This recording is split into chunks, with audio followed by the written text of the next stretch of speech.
You know, a perennially mediocre old guy like you should be fired pronto. I'll speak to the higher-ups about it. Being related to one of the board members, it'd be a breeze to get rid of someone like you." The man in front of me was completely looking down on me, laughing derisively. With the way he's acting, it's clear that we can't expect him to have a change of heart and work diligently. It's tough to crush a young person's future, but it's for the greater good of the company. Funny you should say that. I was thinking the same thing. Saying so, I gave him a wide, reassuring smile. All the while, I was thinking about how to teach him a lesson. Just pondering on that alone. My name is Robert Stevens. I might be nearing 70, but I'm not ready to lose to the younger generation just yet. I make sure to go for walks to stay healthy and always keep up with the latest information using my tablet. Thanks to that, my health checkups are great, and I'm in top form when it comes to my golf hobby. The stationery company I built from scratch has a few hit products, and business is fairly good. I'm grateful to my employees for their daily efforts. Besides golf, I have another hobby. It's playing harmless pranks on those around me. Of course, something small enough not to be a bother, but capable of bringing a smile to anyone caught up in it. I try to keep it moderate, or else I'll get scolded by my secretary or my son, who is the executive vice president. I love seeing people's surprised faces. Even more so, I love seeing them smile. Keeping employees happy. That is my goal. These days, I've mostly left the running of the company to my son, who is the executive vice president, and my role has been reduced to just reviewing and approving. While I don't want to be outdone by the younger generation, I understand the need for generational change, especially considering the target demographic for our products. With my son handling the business side, I focus on improving the company's environment. A good work environment breeds good work. Wearing a toupee to cover my thinning hair and changing up my glasses and mask. No one realizes I'm the president when I'm cleaning around. I also sometimes disguise myself as a temp worker to observe how the employees work. Seeing everyone work so diligently and passionately is truly heartwarming. I'm planning to visit the sales department for inspection today. With my salt and pepper wig and fake glasses, I'm a completely different person. I wonder what fun things will happen this time. Well, although inspection is the official reason, I'm excited as I head to the workplace. I've explained the situation to Jason, the head of the sales department. My little hobby is well known within the company, and it seems everyone is anxiously wondering when it'll be their turn. But I have no intention of stopping. After all, it seems to be adding a nice spice to the workplace atmosphere, so why not?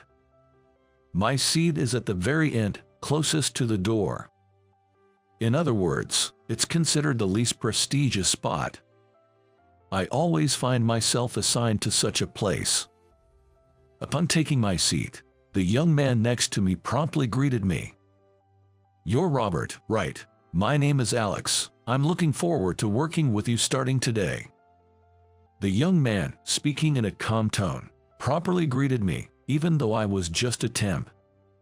"Likewise, I'm looking forward to working with you." After exchanging greetings, Alex started explaining the work to me. His explanations were clear and concise, and he frequently checked to ensure I understood everything. I intuitively knew this young man was competent in his job. Morning. Just then, a lethargic voice came from the direction of the door, and a young man with brightly colored hair sluggishly walked in. He heavily sat down at the desk in front of Alex and stretched out with a big sigh. "Good morning, Robert. This is Michael. He's a colleague from my cohort, but..." "Who's this old man?" "Say temp." Well, I'm the ace of sales here, so don't hold me back." I was taken aback by his haughty attitude, but Michael, the young man, yawned loudly without paying any heed to those around him. Michael comes from a family with a board member in our company and is considered to have a promising future. Alex explained with a wry smile.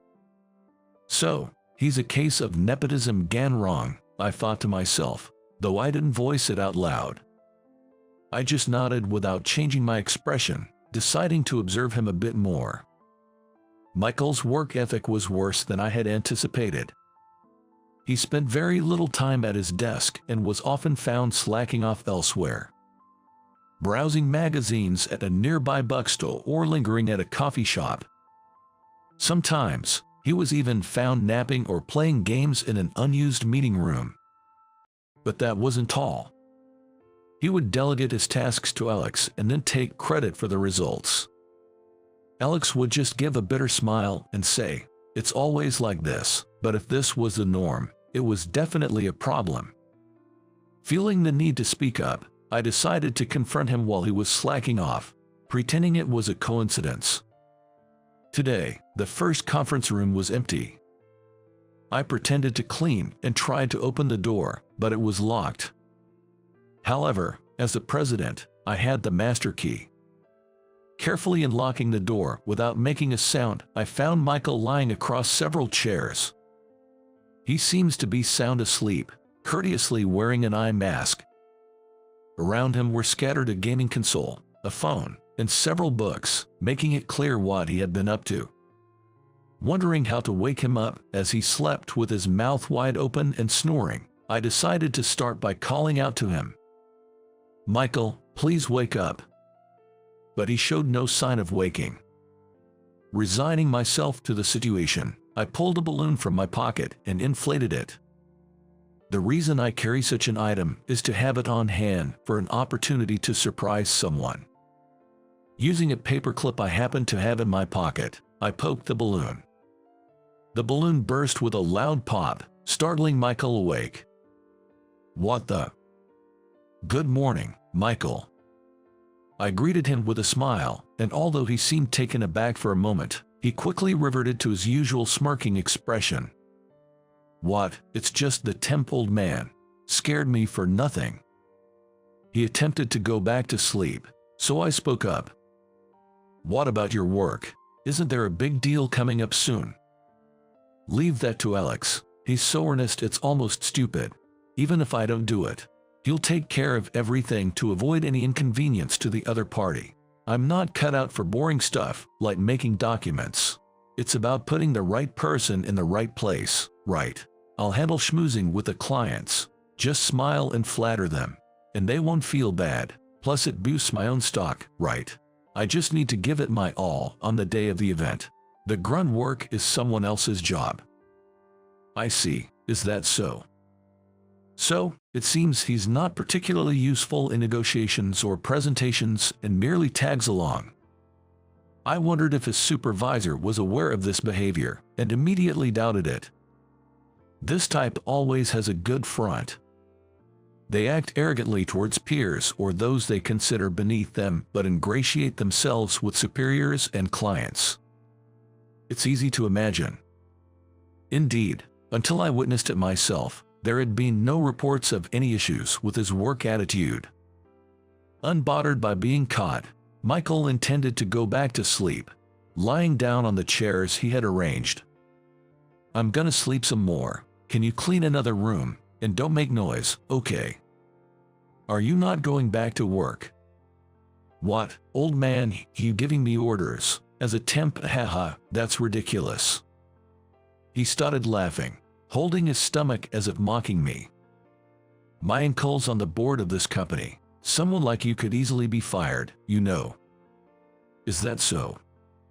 "The fact that you're still a temp at your age is just pathetic. You're incompetent, right? Don't act all high and mighty with me. You and I are not in the same league." His dismissive attitude was infuriating, but I restrained myself. Taking my silence as consent, he continued unabated. "You know, an incompetent old-timer like you should just be fired as soon as possible. I'll talk to the higher-ups about it. Being related to a board member, it's easy for me to get someone like you fired."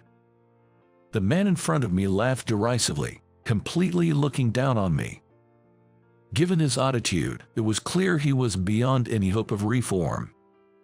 It's tough to crush a young person's future, but it's for the company's good. Coincidentally, I was feeling the same way. Saying that, I gave him a broad smile. How should I give him a taste of his own medicine? Just pondering that alone.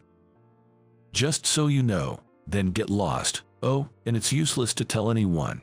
I'll have you fired in no time. Your future is in my hands. Don't forget that. Okay. Leaving him laughing in the conference room, I walked away. My mind was consumed with thoughts of how to discipline him. The big deal was about getting a national chain of large-scale variety stores to prominently feature our new products. The main target demographic was young women. The design is simple, with a wide variety of colors to make it easy to customize. It's possible to match items like pencil cases, pens, binders, and scissors within the same line, all priced affordably for middle and high school students to easily purchase. Alex was the one loading a few samples into a company car.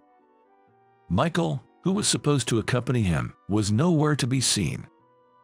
I approached Alex and offered to help carry the samples. "Oh, I'm sorry about that." "Not at all. I was told by my supervisor to accompany the cargo." Although no such instruction was given, a white lie can sometimes be excused. I'd explain it to Jason, the sales department head, later. As we were doing this, Michael arrived, slightly past the scheduled departure time. Dressed neatly, Michael could pass for a competent salesman if he kept silent. Well, a salesman shouldn't be silent. Without apologizing for his tardiness, Michael greeted us briefly and climbed into the back seat, immediately engrossed in his phone. Used to this behavior, Alex didn't say anything and just got into the driver's seat. I took the passenger seat, and we headed to the office of the large variety store chain. "If the old man's here, I don't need to go, right? You two can handle it. I'll wait here." After parking the car, Michael suddenly suggested he stay behind, lounging in the back seat and pulling out a gaming console from his bag to start playing. "But we told them it would be you and me attending, didn't we?" "Shut up. Just say I had a sudden illness and the old man came instead. I'm not really into the receptionist at that place anyway." "Didn't you try to talk to her last time we were there?" "Did I? Well, I'm not going anyway. Just handle it however. I don't see the point in putting so much effort into work." With that, Michael ignored any further attempts to speak to him, engrossed in his game. Resigned, Alex sighed and said, "Let's go," leading the way. I followed him, carrying a large box. The president of the client company, Mr. Anderson, is an old friend of mine, and I've visited his company several times.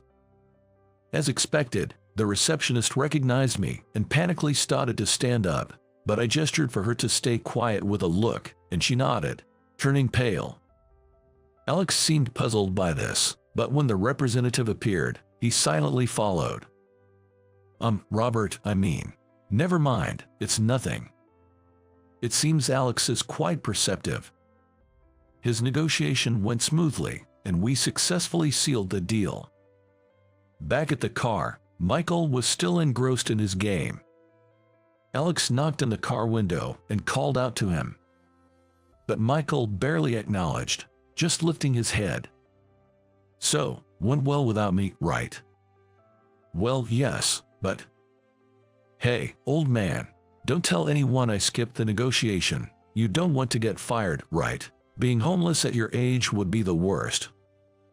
Michael's laughter indicated he was mocking us completely. I've witnessed the decisive moment when he was slacking off at work, and I can also obtain testimonies. I decided to summon him the next day. The following day, for Jason from the sales department, I called Alex and Michael to the president's office. Of course, today I was without a wig and dressed in the formal suit I wear for presidential duties. I couldn't wait to see their reactions when they discovered my true identity. As I waited with a smirk, the door knocked and the three entered. "Hello, glad you could make it." I smiled warmly, but Michael's demeanor didn't change much from usual. He seemed unaware of my real identity. Alex looked tense and worried, while Jason seemed confused about why he was there. "Yesterday, I heard we secured a big deal, and it was thanks to your efforts. I wanted to express my gratitude." At this, their expressions brightened, relieved. "That's expected. It's rare for someone to be called into the president's office for such a reason." They probably hadn't heard of it happening before. "Mr. Stevens." Michael stepped forward, seizing the moment. "Thank you for your 2 kind words. I've been preparing for this contract for days." His bold claim made my smile stiffen. Unaware of my reaction, Michael rambled on.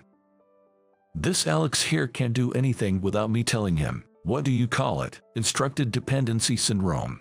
So, I took the lead in planning and strategizing." Michael made these claims while eyeing Alex and addressing me. Jason looked bewildered at him, saying nothing. Feeling like I'd seen enough of their relationship, I sighed and spoke up. "Is that so? Actually, the client company contacted us. Who did the explaining during the negotiation?" "I did." Michael eagerly raised his hand. "I also heard there was someone who stayed in the car playing games." "Oh, that was this guy. I told him to act properly, but he wouldn't listen."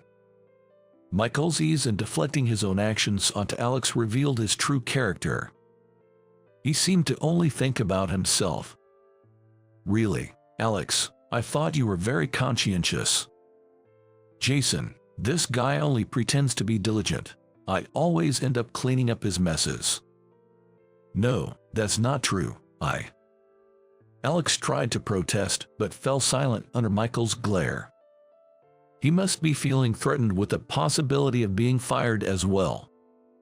Regardless, he seems overly timid, but as the president of the company, I should step in and handle this situation.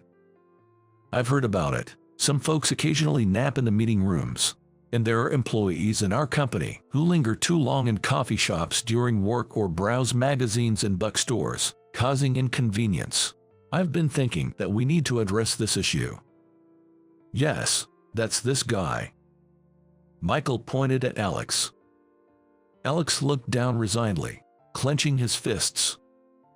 "That's strange. Alex always reports his whereabouts properly. There shouldn't be any times when we don't know where he is." "What?" "When I was in the sales department, Alex was always hard at work. It didn't seem like he had any time to slack off." At my words, Michael's eyes darted around in confusion. "No way. Why would Mr. Stevens? When were you in the sales department?" Michael tilted his head in utter confusion, to which I responded with a smile. "Still haven't figured it out. Look." Saying so, I put on a wig with streaks of gray hair. This is, of course, something I wore while infiltrating the sales department. And as I changed my glasses, Michael's face turned pale in shock. "What? You're that old temp guy?" "Michael, watch your language." Jason interjected, cutting off Michael's words, and Michael covered his mouth with both hands. He must have realized he was in the wrong. It's only natural after all the lies that were told. "Yep, I'm the old temp guy. It seems you didn't notice. But you have hair, Mr. Stevens's." "Don't you say another word." It seems Alex noticed, though. Alex, suddenly brought into the conversation, hesitantly opened his mouth. "Yes, I didn't mention it on purpose since it seemed you were trying to keep it under wraps." I nodded at his words. Alex is indeed excellent, very perceptive, unlike someone else here.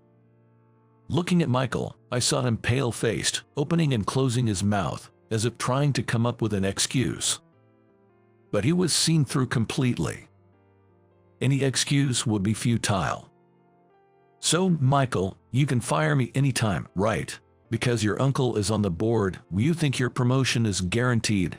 Strange. In our company, no one can be fired or promoted without my approval, and certainly not just because of family connections. I should probably have a word with your uncle then, shouldn't I? Well. I stood up and opened the door to the adjacent room, which was connected.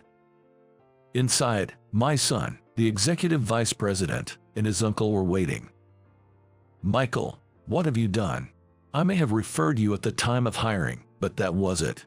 I don't have any say in personnel matters, and we are strangers at the company, as I've told you. Using my name to threaten your colleagues is outrageous.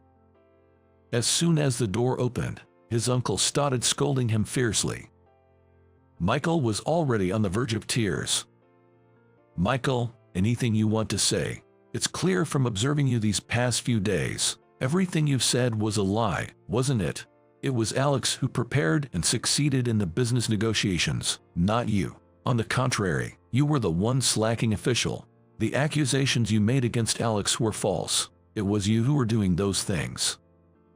As I confirmed slowly, Michael slumped to his knees. He was aware of his wrongdoing but thought he could deflect it onto others. Such a despicable mindset. I need to think about how to reform his character. But first, there are others I need to speak with. So, Jason, can't you manage your subordinates? If you had been keeping an eye on Michael, perhaps he wouldn't have gone this far. Yes, you are absolutely right. You knew Alex was overburdened with work, didn't you? Why didn't you investigate? Yes, it's entirely my fault. I thought as long as the work was getting done, it was fine. Understanding your subordinates' work is a critical part of being a supervisor. You should reflect on this as well. I'll inform you of your disciplinary action later, but don't worry, you won't be demoted. I'm looking forward to seeing how you'll improve from here on. Yes, I'm very sorry. Jason offered a deep apology. Taking responsibility is part of being a boss. I've always believed this myself. If you're going to give your subordinates freedom, you must be prepared to accept the corresponding responsibilities.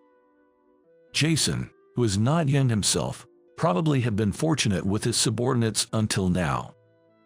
He likely never imagined he would be in a situation where he'd have to take responsibility like this. Then, I turned to Alex. Alex, your work ethic is commendable. However, if you keep taking on everyone else's burdens, you'll eventually burn out. Don't hesitate to ask for help when you need it. That's what you should take away from this experience. Stoicism is not always a virtue. Remember that. Yes, thank you very much. Alex looked me in the eyes and responded firmly. There was a spark in his eyes that made me believe he would continue to do well in the future. Sales department, let's review everyone's workload. Actually, this applies to the entire company. We need to check if the workload is unevenly distributed or if anyone is being overworked. Let's investigate this. Hearing this, my son, the executive vice president, nodded and began to give instructions to someone. I'd like to say dismissed, but I haven't lectured Michael yet. From tomorrow, you'll be my direct subordinate. I'll have you work closely with me. Wait, directly under you? Seriously, isn't that a promotion? Michael's face brightened up, a stark contrast from his earlier demeanor. But here comes the twist. No, because from tomorrow, I won't be the president anymore. Everyone except Executive Vice President Stevens widened their eyes in surprise. This was news I hadn't yet announced to the company. I wanted to see everyone's surprised expressions. Seeing their shocked faces here, I felt satisfied. I'm stepping down from the presidency. From tomorrow, I'll be rehired in a different position. Michael, as my direct subordinate, let's work hard on maintaining the company's environment. Environment maintenance.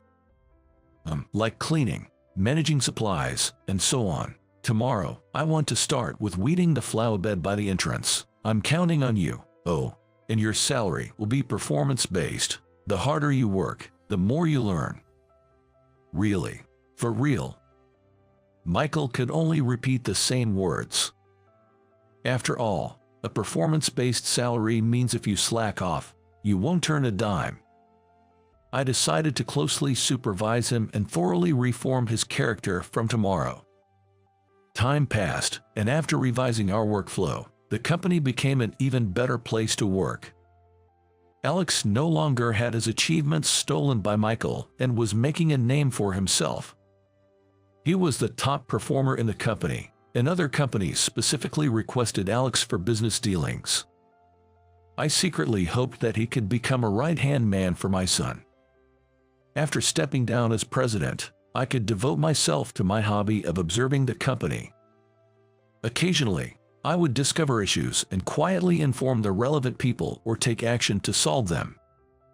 It's fun, almost like being a detective within a company, Michael would say. Despite my initial expectations, Michael diligently completed tasks like cleaning and weeding. He found the visible progress of cleaning and beautifying spaces surprisingly enjoyable. According to his uncle, Michael was spoiled as a child and had never done chores, but he turned out to be quite suited for these tasks when treated as job responsibilities. With a relatively straightforward nature and the right mix of reward and discipline, Michael might grow into a significant asset. Today, we're maintaining the flower bed in front of the entrance. We seasonally replace and prune the flowers to delight visitors to the company. Taking care of these flowers is mostly a hobby of mine, but some people look forward to seeing what blooms next, which really motivates me. Mr. Stevens, I'm exhausted. I'm going to get heat stroke. Oh my, is it that time already? I tend to lose track of time when I'm engrossed, so it's really helpful when Michael reminds me like this. My son, now the president, and the rest of my family are grateful to him for inadvertently taking care of my health. Let's take a break. Here, Michael, look at my hand. As I said this, I magically produced a piece of salt candy from my seemingly empty hand. It's a simple magic trick, but his exaggerated astonishment makes it fun for me as well. Wow, Mr. Stevens, your hands are magical. Seeing him laugh like that brightens my day. The phrase "the right person in the right place," which he mentioned before, comes to mind now. Being reassigned under me might not have been what Michael initially wanted, but seeing him work so happily now, it might have been for the best. Had he stayed in sales, things might have turned out much worse. Within the framework of a company, everyone has a role to play. I believe fulfilling that role diligently is crucial as a professional. To ensure that all employees work comfortably, we as management must continue to put forth effort. After all, our people are our greatest asset. Even though you are at a barbecue joint, you can't even afford the fancy cuts of meat, right? Pickles are more than enough for the poor. My former classmate, a banker named David, looked down on me with disdain and aggressively spilled a plate of juicy pickles. The plate overturned right onto the red cardigan I had gifted my mother. Do you even realize what you've done? Apologize right now, and I might still forgive you. Why should I, an elite from Evergreen Bank, apologize to a loser like you? I was just sharing some pickles, wasn't I? He didn't even try to hide his smirk. I see. I understand your thoughts clearly. Mom, let's move the $30 million to another bank. What? He stood there, dumbfounded, unable to grasp the situation. He never took me seriously, but things dramatically changed the next day. My name is Scott, a 36-year-old former banker. After my father passed away when I was in high school, it was just my mother and me. I managed to graduate from college using scholarships, but I quit my job soon after I started working. Since then, I've settled into a new job and life has finally stabilized. Today, to show my appreciation and celebrate my mother's 60th birthday, we came to her favorite barbecue place. When I gave her a red cardigan as a birthday present, She was so delighted she put it on right there. While we were grilling tongue and short ribs, my mom was happily crunching on cucumber pickles. Even though it was her big day, and I wanted her to enjoy more of the meat she loves. "Thank you, but I really love these pickles at the barbecue place. Don't worry, I'm also enjoying the meat," she said, continuing to smile and enjoy her meal. If my mom is happy, that's what matters, so we continued to eat joyfully, until suddenly, the private room's door slammed open. "Hey, isn't that Scott? I haven't seen you since you fled from work, but you seem well." The voice belonged to David, my former classmate and colleague at the bank. David and I were classmates in high school, constantly competing for the top grades.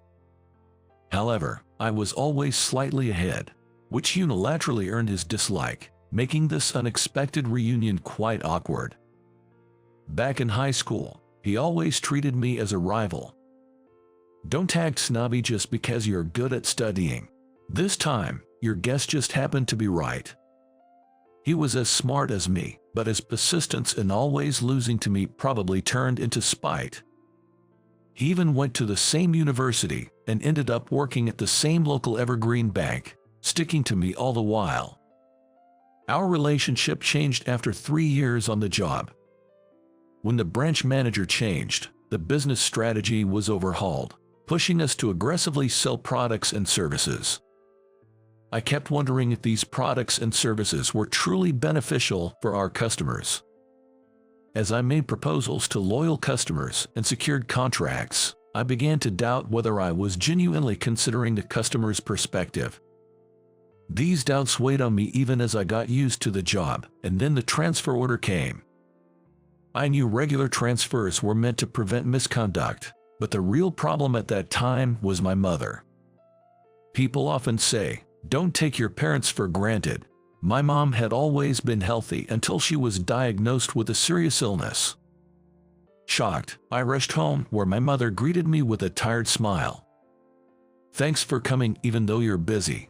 But don't worry, it was discovered early enough that surgery should ensure there's no danger to my life." I was relieved at first. But as we talked more, I realized the situation wasn't as optimistic as it seemed.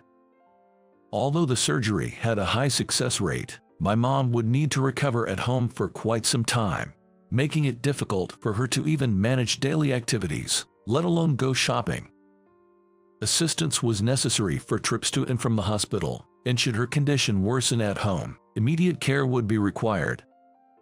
In other words, someone would need to assist my mom throughout the day.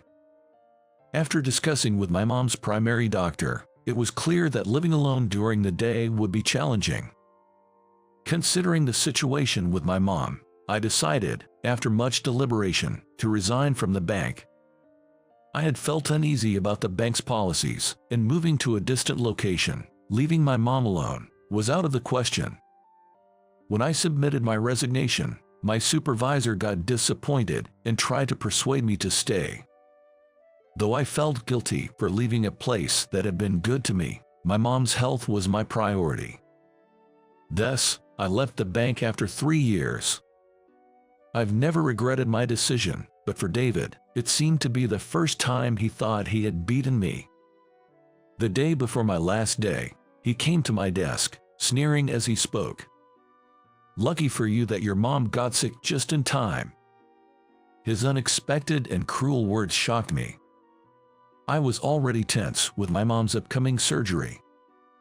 I couldn't understand how he could say something so cruel at a time like this.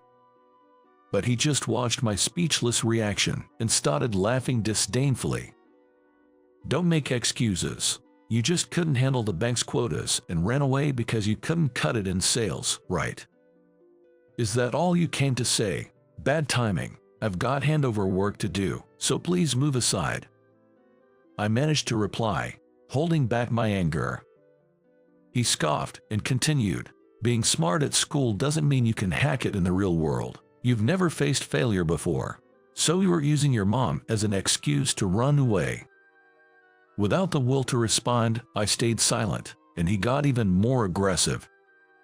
"Must be nice, huh? Quitting before everyone realizes you're a failure who can't meet company standards. What are you going to do now? Hide at home with your mom? Yes, that's exactly what I'm going to do. I'm staying home to take care of my mom, and I won't be working outside anymore, so leave me alone. I lied hastily to get rid of him. He burst into laughter as if he'd heard the funniest joke, then announced loudly across the office, "Hey, hear that? Scott's going to become a shut-in from now on.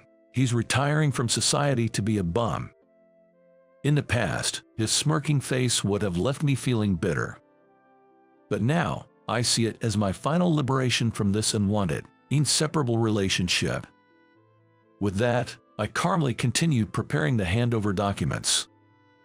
After that, my mom successfully underwent her surgery and recovered at home as planned. She regained her health completely, and I began working again, establishing a new lifestyle. One day, we decided to celebrate her 60th birthday and her recovery at a barbecue restaurant, a special treat. She was happy with the present I prepared, and we were having a good time when he suddenly barged in. "I saw you when you went to the restroom earlier and thought it might be you. Turns out it really was Scott the loser." He smirked as he threw snide remarks at me. Despite my mother being present, he barged into our private room to harass us, showing that his character hasn't changed a bit. Today is my mom's 60th birthday. We're here to enjoy this as a family, so please. I tried to speak calmly, hoping to get him to leave. But seeing an opportunity to tease me, his eyes gleamed with mischief as he decided to stay. "Are you really eating pickles at a barbecue place? Isn't that just the appetizer? Oh, I get it. Since you declared you'd be a shut-in and not work, you must be broke now," he said, then smirked and left the room. Relieved he'd given up, I was momentarily at ease until he returned to our private room. He began transferring cucumber pickles from his own plate to ours without permission. "You guys are really saving me here. I can't stand cheap tastes like this. I was about to throw these pickles away," he said. "Hey, don't put things on our plates without asking," I protested, but he just looked down on us, grinning. "Be thankful. You quit the bank and have no money, right? Even though you're at a barbecue place, you can afford the expensive meat, right? That's enough." I raised my voice, but he continued to look down on me condescendingly. "Since you can afford to pay for the meat, I figured I'd share the pickles. Pickles are more than enough for the poor." His voice, filled with malice, mercilessly bombarded my mother and me. I really wanted to retaliate strongly, but I managed to restrain myself. Today is a special day, my mother's 60th birthday. If I let anger ruin this joyous occasion, it would only trouble my mother, who was enjoying herself until now. With that in mind, I quietly urged him to leave. "Can you please just leave now?" "Oh, not running away today. Weren't you the one who quit the bank job crying because it was too tough? Looks like you should be the one to leave this restaurant, spineless Scott." His taunting only made my blood boil. But causing a scene here would only trouble my mother and the restaurant. I just run into him today. David is someone I shouldn't even be meeting anymore. He's like a stone on the roadside, a traveler you pass by on a trip, never to see again. No matter how much he insults me, I just need to let it slide for now. If I don't respond, he'll get bored and leave soon. Thinking this, I remained silent, but this only seemed to irritate him further.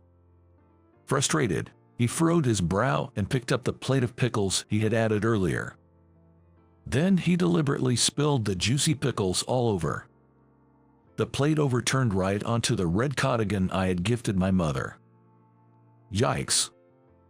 "Oops, sorry about that, ma'am. My hand slipped," he said, offering an insincere apology with a smirk as my mother's cardigan got drenched in pickle juice and cucumber slices. I quickly stood up to ask a server for a towel, but he grabbed a napkin from the table first. "I'll wipe it off right away. Oh dear, my hands just slipped." While saying this, he laughed loudly, crushing the cucumbers with a napkin. The smell of crushed cucumbers filled the private room, and the brand new cardigan was left stained. Oh, it was a gift for my 60th birthday. Haha, sorry about that, seems like I made it worse. He continued to laugh as if watching a funny skit, enjoying my mother's distress. At that moment, my anger shook me to the core. I could ignore whatever was said to me, but I couldn't forgive him for troubling my mother. David, are you still working at Evergreen Bank, at the same branch as before? Yes, that's right. Unlike when you left, I'm about to be the branch manager. I'm the top rising star and elite among our peers now, different from someone who quit halfway through. His voice echoed in the restaurant, attracting the attention of the staff and other customers who peeked into our private room. As he continued to laugh, I stared him down, giving him one last chance. Do you even realize what you've done? Apologize right now, and I might still forgive you. Huh? Why should I, an elite from Evergreen Bank, apologize to a loser like you? I was just sharing some pickles, wasn't I?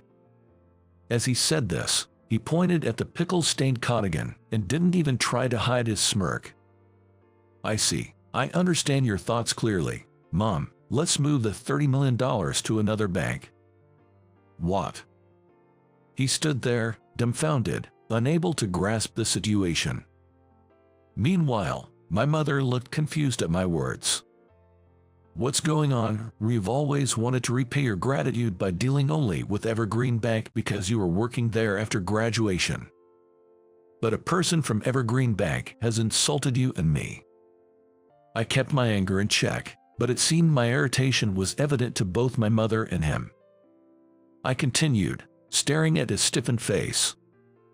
Listen, David, we both have social standings and we're not kids anymore. If you dare insult us like this in public, you must be prepared for the consequences. So what? He responded brusquely, showing no intention of apologizing. I sighed deeply and said firmly, I'm done dealing with you. I've decided to transfer the $30 million we have at Evergreen Bank somewhere else. After this, you'll probably understand what kind of a mess you've really caused. What are you talking about? You're saying you have $30 million in deposits. That's not even a good joke. Go ahead and cancel it if you can. It seems that he still doesn't believe I have a $30 million deposit at the bank. It's embarrassing that you'd lie like that. Don't come crying to me when you regret it. If you can withdraw $30 million from our bank, I'll applaud you, but that's impossible for a shut-in poor like you. We'll see who regrets it. I've only told the truth. Look forward to what happens tomorrow. With that, I left him sitting there as I got up from the table. As we paid and left the restaurant, he continued to mock us. Do you really think I'd believe such a pathetic bluff? I'm looking forward to seeing what happens to you guys. Ignoring his continued taunts, we headed home from the barbecue restaurant. He thought it was all a lie and didn't take it seriously, but the next day, everything changed. I heard from a former colleague that the Evergreen Bank was flooded with calls right after they opened the next day. Some people even went directly to the bank to inquire, and the staff was overwhelmed with responses. David, who had arrived at work as usual, was summoned by the furious manager, James. What's all this commotion about today? Did something happen? What have you done? James, usually calm, yelled as if he had lost control of himself, veins standing out on his forehead. Taken aback by the intensity, David apologized while trying to understand the situation.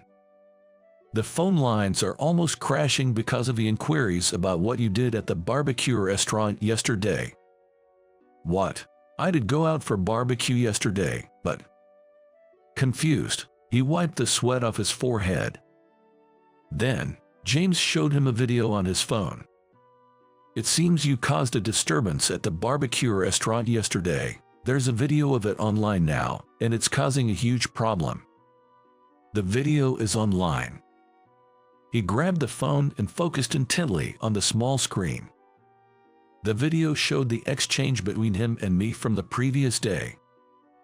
Why is there a video of this? I don't know anything about it. But that's you in the video, David. Calling someone a poor and mocking them. What were you thinking? James's words made him spit in defiance. I just ran into an old friend by chance and got carried away joking around. Is it wrong to eat barbecue? And why is this video spreading? The fuss was so great that a customer at the restaurant recorded everything. Then it was posted online as a scandal involving a bank employee. At James's words, he began to tremble, turning pale. The video had already been viewed over 1 million times, and deleting it now wouldn't suppress the issue.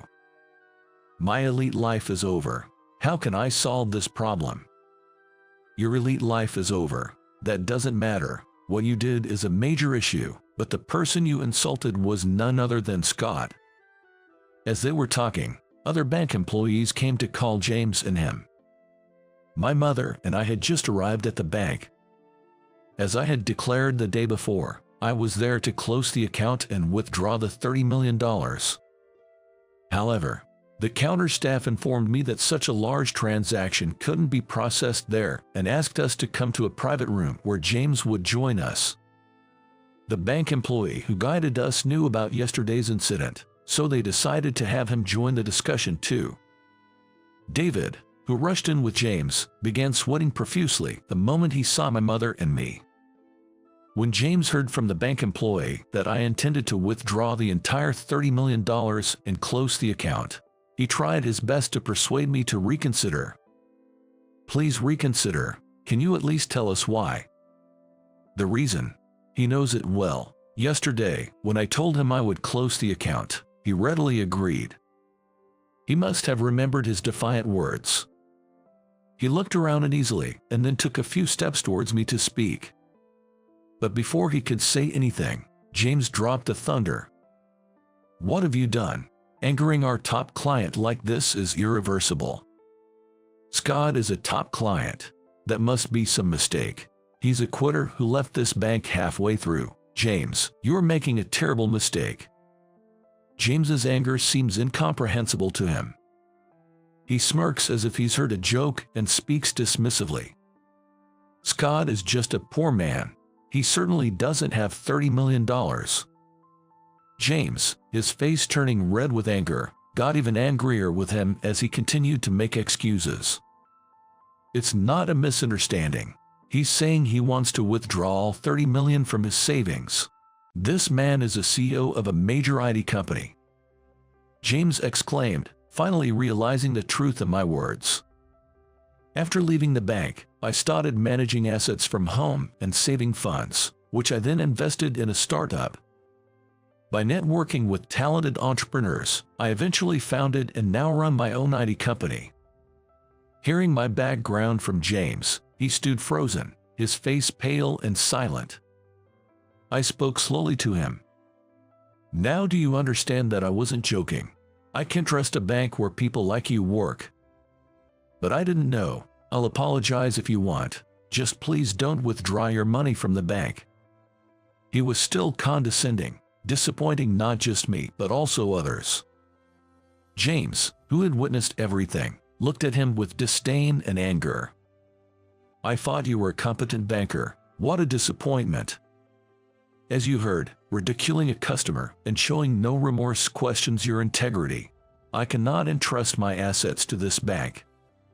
I reiterated my demand to withdraw the $30 million, and James sighed deeply, reluctantly agreeing. Thus, I withdrew all my assets from Evergreen Bank. He resisted to the end, shouting, "How can someone like you, who ran away from a tough job, succeed enough to have $30 million? Aren't you just a coward?" But I just shook my head calmly. Why do you criticize leaving so much? Assessing the situation and choosing a different path is not something to be ashamed of. But you abandoned your job and lost to me. Leaving from the workplace is proof of no responsibility. It seemed that being a banker was the only thing he could boast about as a victory over me. Hearing him insisting, I felt pity rather than anger. It's great to work hard with responsibility, but no one wants to live with regrets by suppressing what they truly want to do. Regrets. I recalled the day I decided to resign. Faced with a promotion to a distant location and my mother's surgery, followed by difficult home care. When these two futures were presented to me, I chose my mother's health. There are people who will follow the path you aspire to, and there are those who will live like me. Everyone should choose the life that suits them best. You have to decide your own life. How is that different from being selfish? I work hard. I am going to be the most successful person in this bank. I am great. He kept repeating his argument, almost screaming by the end. When someone's thoughts become so rigid, advice from others no longer reaches them. I left the bank feeling sorry. A branch of Evergreen Bank closed down. Months later, I was driving my mother to the hospital. Her illness had fully improved, and now she only needed regular checkups, which was a relief. On the way to the hospital, we passed the location where Evergreen Bank once stood. The grand building had been demolished, leaving a clean slate. That David person was your classmate, wasn't he? I'm sorry my 60th birthday celebration triggered all this. No, it's okay. He's always been like that, and it's good that the branch closed down. My comment about the closure wasn't a joke. This information comes from a new acquaintance in the finance industry. According to him, ever since James took charge, the branch's reputation among customers had steadily declined. James had favored David, a high-performing banker, and together they changed management policies. Even during my time, we were forced to sell unnecessary products to customers. After I left, their methods became more blatant, treating customers who refused products as poor and behaving arrogantly, while being overly courteous to big clients. This unfair treatment had been problematic for a while, and there were frequent complaints against Evergreen Bank itself. With the recent scandal, the bank could no longer protect James and David. As Evergreen Bank was already reducing staff by merging branches, they quickly decided to close the branch where David worked. Other bank employees were given placements elsewhere, but James and David were not offered decent transfers. Assigned to a department that only organized old documents all day, David, with his bruised pride, resigned voluntarily after enduring about a month. I deserve a much better job, he declared, slamming his resignation letter down before leaving the bank. James tried to cling to his job, but after David left, he was solely blamed for the branch's closure. Unable to withstand a cold treatment from colleagues and bosses, he followed David in resignation. Afterwards, James searched for a new job but couldn't find employment within the same industry due to his tarnished reputation. Nevertheless, needing to make a living, he eventually found a job as a bank security guard. Once a manager pushing unnecessary products for performance, he now finds himself humbly responding to customers' complaints. On the other hand, David's life took a harsh turn after his wife divorced him and took their children with her. Forced to sell his home to pay for the divorce settlement and property division, he now lives alone in a cheap apartment. Currently, he works as a part-time employee at a local supermarket, struggling to make ends meet and pay child support. Interestingly, his manager and supervisor are former high school classmates whom he used to mock, but now he has no choice but to diligently follow their orders. He is assigned to the deli section, where he sells items like potato salad and pickles daily. However, still clinging to his elitist attitude, he grumbles, "How can someone like me deal with something as poor-looking as pickles?" and neglects proper stock management. This results in poor sales, leading to frequent lectures from his once classmate, now supervisor. One can only hope that he will reflect on his behavior and change his way of living. As for my mother and me, we decided to redo her 60th birthday celebration. This whole experience made me reconsider what I truly value.